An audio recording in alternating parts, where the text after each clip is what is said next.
বাংলাদেশের মানুষের জন্য পাকিস্তান যে কত উদার, এবং তাদের মধ্যে বাংলাদেশি মুমিন মুসলমানদের প্রতি যে মায়া মহব্বত যেগুলো সাম্প্রতিককালে আমরা দেখতে পাচ্ছি, এগুলোর কিন্তু কোনো তুলনা চলে না। অনেকেই বাংলাদেশে আছে না, যারা এখন এই যে বাংলাদেশ আর পাকিস্তান, তারা ওই যে ভাই ভাই বলে 1971 সালে পাকিস্তান যা বাংলাদেশে করছিল, লক্ষ লক্ষ মানুষ হত্যা করছিল, লক্ষ লক্ষ নারীদেরকে ধর্ষণ করছিল, এটা নিয়ে তো অনেকে অনেক কথা বলে, তাই না? মুমিন মুসলমানদের মধ্যে বিভেদ সৃষ্টি করতেছে। কিন্তু বাংলাদেশের মুমিন মুসলমানরা ইতিহাস এগুলো পড়ে না, এবং অতীত কালের কোনো ঘটনা তারা মনে রাখে না। কে তাদের মনে করেন যে ক্ষুদ্র বায়ুপথে বৃহৎ ইমানদণ্ড প্রবেশ করাইছিল, এইসব নিয়ে বাংলাদেশের মুমিন মুসলমান মাথা ঘামায় না। কে তাদের নারীদেরকে ধর্ষণ করছিল, ওই 54 বছর আগে কি করছিল না করছিল, এইগুলো এখন চিন্তা ভাবনা করে মুসলমান ভাই ভাই এই ফর্মুলা থেকে কি দূরে থাকা যাবে? আর যদি দূরে থাকে তাহলে আল্লাহ তো ক্ষিপ্ত হবে। কেন এতগুলো কথা আমি বলে গেলাম, এবং কেন এটাও বললাম যে বাংলাদেশের মুমিন মুসলমানদের প্রতি পাকিস্তানি মুমিনদের কিন্তু মায়া মহব্বতের, ভালোবাসার কোনো প্রেম প্রীতির কোনো সীমা নাই, অসীম তাদের প্রেম মহব্বত। খালি বাংলাদেশের কিছু লোক সেটা বুঝতে পারলো না, দেখ তাদেরকে। তো ঘটনা কি? ঘটনা হচ্ছে যে অলরেডি আপনারা জানেন যে খবরে প্রকাশ, বাংলাদেশের জন্যে 1 লাখ টন চাল কিনছে পাকিস্তান। দেখছেন তাহলে কত মায়া মহব্বত। এই পাকিস্তান যেখানে তাদের উৎপাদিত যে শস্য, এটা দিয়ে তাদের নিজস্ব যে লোকজন, তাদেরই কিন্তু খাবার জোটে না। সেখানে কিন্তু দুর্ভিক্ষ, মহামারী, ভিখিরিপনা এগুলো কিন্তু লেগেই আছে। তাদের দেশে উৎপাদিত খাদ্যশস্য দিয়ে তাদের দেশের মানুষেরই কিন্তু জোটে না, মানে খাবার পেটে দেয়া যায় না, অর্থাৎ চাহিদা মেটে না। তাদেরকেই কিন্তু বাইরে থেকে খাদ্য আমদানি করতে হয়। কিন্তু এত কিছুর পরেও বাংলাদেশের মুমিন মুসলমানদের প্রতি মায়া মহব্বত দেখিয়ে বাংলাদেশের মানুষের দুঃখে দুঃখিত হয়ে তারা কিন্তু তাদের দেশের বাজার থেকেই এই যে 1 লাখ টন চাউল পাকিস্তান সরকার কিনে বাংলাদেশে তারা প্রেরণ করবে। যদিও অবশ্য ফ্রি অফ কস্ট না, টাকা দিয়ে কিনতে হবে। হয়তো এমনও হতে পারে যে ভারত থেকে যে চাউল বাংলাদেশ আমদানি করতো, তাতে যে খরচ পড়তো, মনে করেন যে কেজি পিছু মনে করেন যে 50 টাকা খরচ পড়তো কেজি, ভারত থেকে এনে মার্কেটে সাপ্লাই দিতে মনে করেন যে 50 টাকা খরচ পড়তো, অর্থাৎ খুচরো বাজারে 50 টাকা কেজি চাউল। তো ওই চাউল হয়তো এখন পাকিস্তান থেকে 70 টাকা হবে। সো হোয়াট, বাংলাদেশের মানুষ পাকিস্তানিদের জন্য এইটুক তারা ত্যাগ স্বীকার করতে রাজি, তারপরেও তো তারা খাবার পাবে, তাই না? এখন এই জিনিসটাকে তো অনেকে বাঁকা দৃষ্টি দিয়ে দেখবে। এতদিনে যে ভারত থেকে চাউল আমদানি হতো, এখন ভারত চাউল আমদানি বন্ধ করে দিল, নাকি বাংলাদেশের মুমিন মুসলমান চিন্তা করছে যে ইহুদি নাসারা কাফের না, ওদের দেশে তো আবার ইহুদি নাসারা না, মুশরিক হিন্দু, তাই না?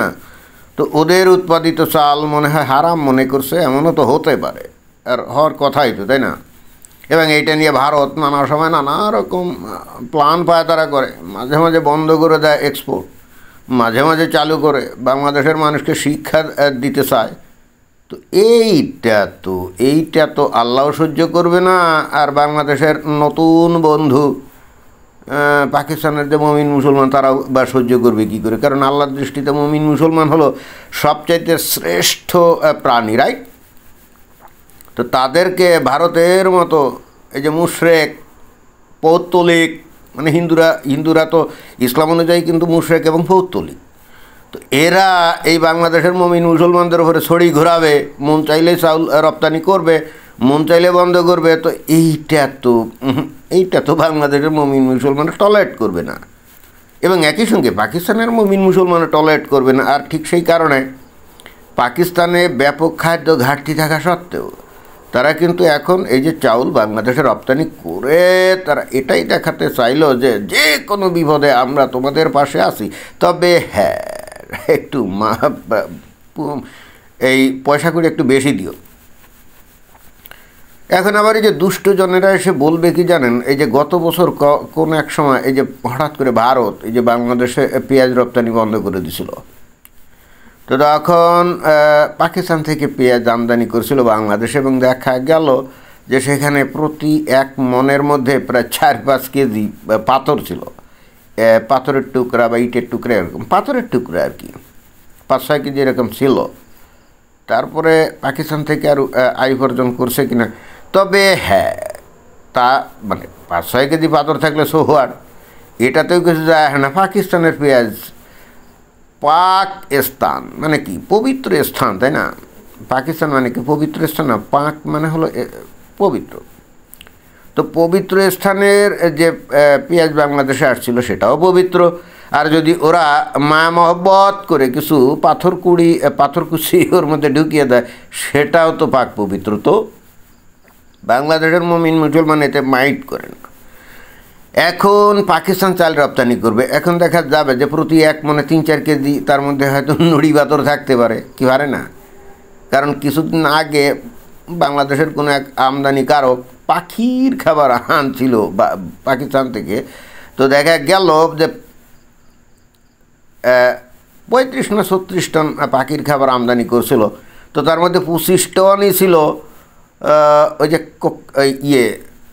পপি বীজ, যা থেকে কোকেইন উৎপাদিত হয়। তো এটাও তো বাংলাদেশের প্রতি মহব্বত স্বরূপ করছিল, কারণ বাংলাদেশে যদি পপি চাষ উৎপাদন করা হয়, ধরেন যে পাহাড় পর্বত অঞ্চলে, তাই না, তো এখান থেকে যে মাদক উৎপাদিত হবে, অল্প মাদকে প্রচুর টাকা, তাই না, সেটাও তো মহব্বত স্বরূপ করছিল। অর্থাৎ পাকিস্তান বলতে চাচ্ছিল যে শোনো শোনো বাংলাদেশ, আমরা তোমাদেরকে এত ভালোবাসি, তোমাদেরকে একটা কৌশল শিখিয়ে দেই। তোমরা তো পৃথিবীর বিভিন্ন দেশে যে পণ্য রপ্তানি করে, এটা তো অনেক মাল বিক্রি করে অল্প টাকা পাওয়া যায়, গার্মেন্টস পণ্য, তাই না, টন টন পরিমাণ পণ্য রপ্তানি করে পাওয়া যায় অল্প কিছু টাকা। এর চাইতে বরং একটা শর্টকাট রাস্তা আছে, সেটা কি, তোমরা যদি কোকেন উৎপাদন করে এইটা যদি রপ্তানি করতে পারো তো অল্প মাল বেশি টাকা। সেটা কি একটা ভালো জিনিস ছিল না? অনেকে এটা নিয়ে সমালোচনা করছে, আসলে দুষ্ট লোকজনরা তো এই সমালোচনা করবেই। তবে আমি কিন্তু গ্যারান্টি দিয়ে বলতে পারি যে পাকিস্তানের চাউলের মধ্যে কিন্তু ব্যাপক নুড়ি পাথর থাকবে। এখন কথা হচ্ছে পাকিস্তান তাহলে তাদের দেশে তো এমনিতে খাদ্য ঘাটতি, তাহলে 1 লক্ষ টন যদি রপ্তানি করে বাংলাদেশে, তাহলে তারা কিভাবে এই খাদ্য করবে, মানে তাদের চাহিদা পূরণ করবে? আমার ধারণা ওরা তখন ভারত থেকে চাউল আমদানি করতে পারে, আমার ধারণা। ডাইরেক্টলি যদি ভারত থেকে আমদানি নাও করে, তাহলে যে দুবাইয়ের মাধ্যমে হয়তো আমদানি করবে, এবং তখন কিন্তু কম মূল্যে তারা আমদানি করবে। মাঝখান দিয়ে বাংলাদেশে যে চাউল রপ্তানি করলো সেখানে বেশ ভালো প্রফিট করবে, এবং এটাই তো তাদের লক্ষ্য, তাই না? যাই হোক, বাংলাদেশের মুমিন মুসলমান এইটুকু ক্ষতি স্বীকার করতে রাজি আছে। এইটা নিয়ে ভারতের লোকজন অথবা বাংলাদেশের কিছু লোকজন অনেক বিদ্বেষমূলক কথাবার্তা সমালোচনা করতে পারে, বাট বাংলাদেশের মুমিন মুসলমান এগুলো কেয়ার করে না। মুমিন মুসলমান ভাই ভাই, তাই না?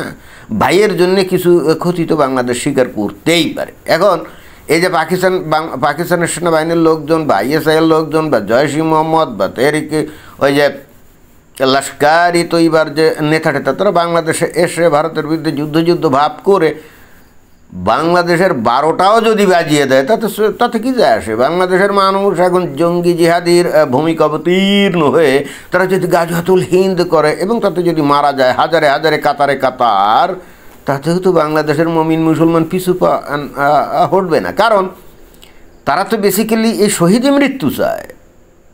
এইখানে অনেকে বুঝে না, বাংলাদেশের একটা বিশাল জনসংখ্যা, এরা কিন্তু শহীদে মৃত্যু চায়। কারণ শহীদ মৃত্যুবরণ যদি করে, অর্থাৎ ওই যে ভারতের বিরুদ্ধে যুদ্ধ যেটাকে তারা গাজওয়াতুল হিন্দ বলবে, তো এরকম একটা যুদ্ধ যদি হয় এবং নবীর আদেশ এই যুদ্ধে তোমরা যখন বেঁচে থাকবে তোমরা কিন্তু এই যুদ্ধে অংশগ্রহণ করবে, এবং যারা অংশগ্রহণ করবে তারা সবাই বেহেশতে যাবে।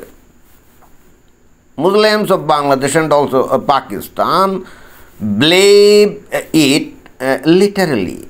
They believe it 100% perfectly and purely. তো বাংলাদেশের মুমিন মুসলমান তো এটাই চায়, একা একা কেন যুদ্ধ করবে, পাকিস্তানের সাথে মিলেমিশে একসাথে পাকিস্তান পশ্চিম প্রান্ত দিয়ে আক্রমণ করবে, বাংলাদেশ পূর্ব প্রান্ত দিয়ে আক্রমণ করবে, এরপরে বাংলাদেশ বা পাকিস্তানের মুমিন মুসলমানরা যদি সবাই মারাও যায়, so what, they will be all martyr and will go to জান্নাহ without any judgement, they will have the direct ticket to জান্নাহ, রাইট? বা ভারতের হিন্দুরা এগুলো বোঝে না, বাংলাদেশের কিছু লোকজনও দেখে এটা বোঝে না। মুমিন মুসলমানরা এই জগৎকে 2 দিনের জগৎ মনে করে। নবী একবার বলছিলেন যে রাস্তার পাশে পড়ে থাকা একটা মানে পচা গলা ছাগলের বাচ্চার যে দাম এই দুনিয়াতে আছে, এই দুনিয়ার জীবনের মূল্য আল্লাহর কাছে ততটুকুও না। তো এই যদি অবস্থা হয়, তাহলে মুমিন মুসলমানরা এই জগৎকে কেন ভালোবাসবে, কেন তারা বাংলাদেশকে কি করবে, ওই হিন্দুদের দেশ বা ইহুদি নাসারা কাফেরদের দেশের সাথে খাইগাতির করে কেন তারা অর্থনৈতিক উন্নতির দিকে যাবে? অর্থনৈতিক উন্নতির দিকে যদি যায়, তাহলে তাদের মধ্যে কিন্তু আর ওই জঙ্গি জিহাদি ভাব থাকবে না, তখন জিহাদ করতে মন চাইবে না। দুনিয়ার রঙ্গ তামাশা সুখ উল্লাসে মত্ত হয়ে তারা ইসলাম থেকে দূরে সরে যাবে। এই জন্যই তো ম্যাটিকুলাসলি প্ল্যান করে বাংলাদেশ তো শেখ হাসিনাকে যতই আপনি স্বৈরাচারী বলেন, ফ্যাসিস্ট বলেন, অর্থনৈতিকভাবে তো উন্নতিই করছিল। তো এটা তো বাংলাদেশের মুমিন মুসলমানদের জন্য সমস্যা হচ্ছিল, তারা ইহজগতের প্রতি আকৃষ্ট হচ্ছিল, যাতে তাদের আখেরাত হারাম হয়ে যাচ্ছিল। এই জন্যই তো বাংলাদেশের মুমিন মুসলমান, বিশেষ করে যারা ইসলামপন্থী রাজনীতি করে, তারা আদা জল খেয়ে লাগে কীভাবে শেখ হাসিনাকে হটিয়ে এই বাংলাদেশটাকে আবার 1450 বছর পিছনে নিয়ে ওই আরবের মরুভূমিতে 1450 বছর আগে যে বিধিবিধান চালু হয়েছিল সেগুলো চালু করতে, যাতে করে এরা সবাই বেরতে যাইতে পারে। এটা তো মহান কাজ, এটা তো মহান কাজ। অনেকে এটাকে সমালোচনা করে। এই সমস্ত সমালোচনা যারা করে তাদের ওপরে আল্লাহর গজব পড়ুক। ধন্যবাদ।